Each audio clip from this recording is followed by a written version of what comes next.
The Drifter is one of Destiny's most mysterious characters, part conman, part survivor, and part hero. His earliest days in the Dark Age, all the way to helping stop the final shape and following prophecies of the Nine. Drifter's story has been one of running from the past while sort of gambling for his future. As we approach Renegades though, it looks like Drifter gets himself in some trouble. A new Cabal faction has captured him, and it seems this may finally be his end. Welcome Guardians, today we discuss.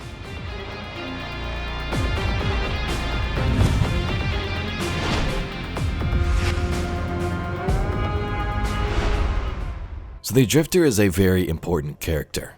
To get to what's going to happen in Renegades and why it's happening, let's do a brief recap. The Drifter as a character was introduced to us in Forsaken, but story-wise he's been around for a long time. He might even be one of the oldest Guardians in terms of when he was resurrected. It of course was during the Dark Age and he experienced a lot. The ghosts they first referred to as drones he saw. He knew the Iron Lords. He even had his own bar that one of them destroyed. Lore books detail how he used his light to perform small miracles for civilians and townspeople while keeping his ghost hidden. He ran heists in warlord territory, and with a crew his adventures eventually led him off-world searching for riches and power beyond the system. He found an icy world where his crew turned on each other after encountering strange creatures that suppressed their light. During that same event, his ghost was modified using spectrums beyond the light, the normal bounds of the light. After this, Drifter's ghost didn't speak to him, and us as the player, I don't think we've ever seen it, but some new story info has come out in Ashen Iron. We'll talk about that in a bit. But the Drifter was visited by the emissary of the Nine at some point and gifted the Hall, set down a strange path, which had huge implications that at the time he didn't realize.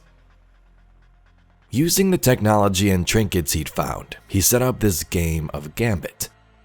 This was a test of the Guardian's strength, but also of darkness power, and maybe even a way for him to prepare for the next apocalypse, which Drifter often hinted at to our Guardian. I'm in over my head, kid.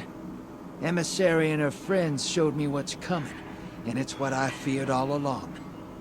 Put aside your dogma. The fight that's coming can't be won with light alone.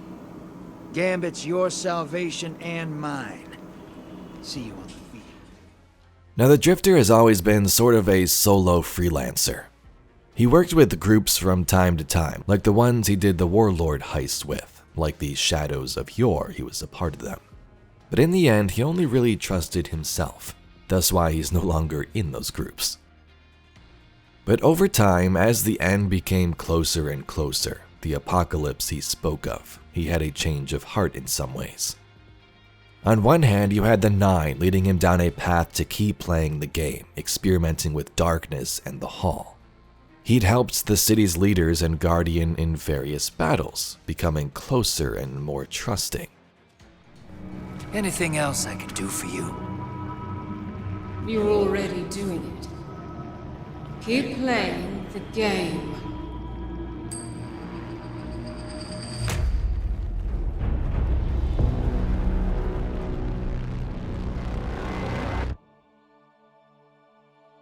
And in the other hand, you have the love story side of things for Eris Morn, who would strengthen that even further.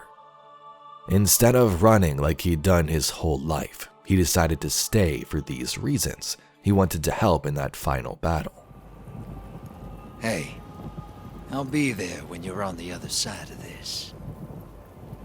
As will I. Trust.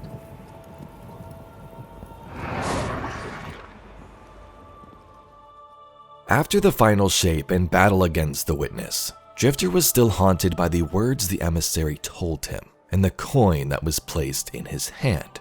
Keep playing the game. But why? We went through Echoes and Revenant episodes before working with the Drifter once more in Heresy. The Drifter worked with Eris Morn to trace down one of the Echoes to the Dreadnought. Inside the Hall of Souls, they were ambushed by Taken and a subjugator called the Resonant Knife. Eris Morn was killed, and Drifter grieved, tried and failed to bring her back. Now we as the player knew that Eris had a throne world, meaning she was still alive, but for most of the content, Drifter thought she was truly gone, and he was super depressed. He even left the city trying to find a way to resurrect her. It's all me.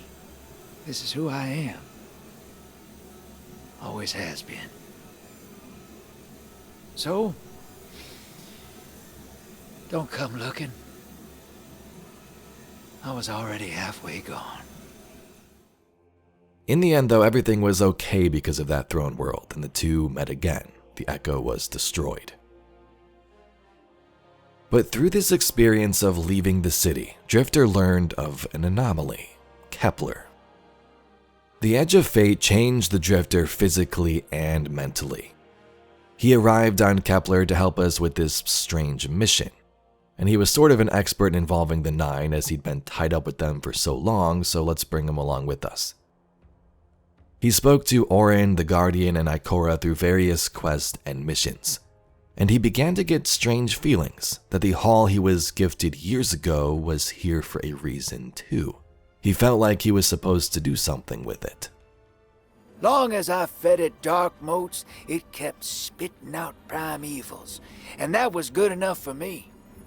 But since we arrived here, that old hall's been acting real squirrely, like it's trying to give me the slip. I never thought of the motes we put in there as sentient. Of course, all the baddies you dusted probably felt some kind of way about it. But the motes themselves, I reckoned they were just leftover scraps from your target practice. But the way the hall's yapping at me, I think maybe they wanted to be dunked. And now, they want out.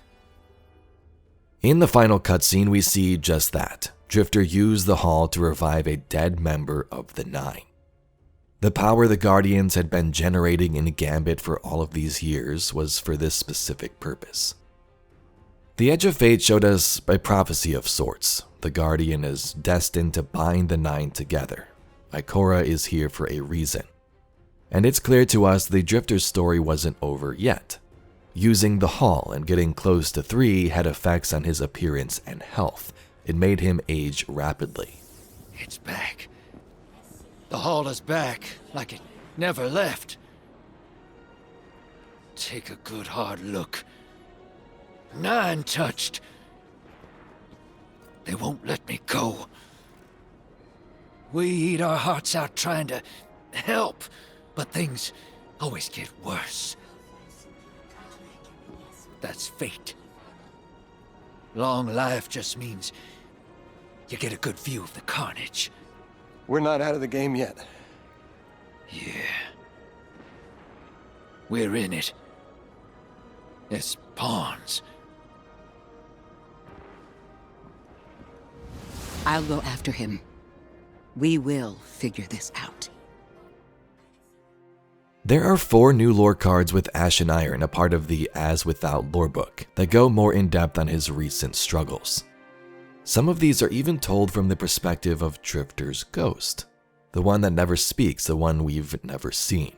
His ghost notices how fragile Drifter looks, but Drifter tries to hide it behind silence. His ghost also feels unappreciated, feels like it gave up its own voice for Drifter's survival. He's gray now, aged decades and seconds. Hasn't said a word about it, but it's not like I want to hear his crap anyway. Guess he forgot, but I saw the vision too. We saw the same scenes play in the Nine's little drama. But I didn't lie on my back and wait for belly rubs from their pawns. The Drifter I know would never take this lying down. The Drifter needs to pull his head out of his butt and leave the prophecy alone. That dream has really gotten into his head. Drifter might think pleasing them will erase his history of screw-ups, but really, he's just adding another to the pile. His ghost calls him reckless and stubborn, and on top of all of this madness, a new Cabal faction is after him too. This is the Barent Imperium Cabal, who we will encounter in Renegades in December. Our agents have been making indirect inquiries to the other gangs in Tharsis. Word is the Cabal are looking for the Drifter, and more specifically, the Derelict. I get the feeling Drifter stepped in something rancid, and he's about to track it all over our carpet. Where is that scumbag? So no surprise we see this in the Renegades Vidoc. A Cabal ship is chasing Drifter's ship, the Derelict. The strange thing is the hull seems to be missing from it, and then shots later show us Drifter running and then frozen Han Solo style in some type of container.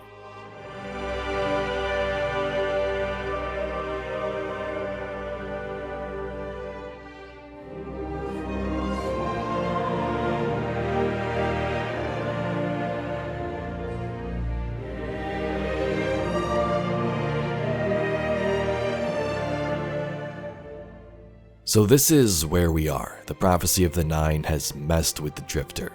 The new Cabal want him and his ship for some reason. Maybe to use the hull to power their new superweapon that they're building. It's either Drifter left the hull somewhere or it was taken from him. And then we have the Guardian, who must hopefully save the Drifter just in time before this new machine detonates. Will we be able to do it, or is this the end of Drifter's story? Guess we'll see in Renegades.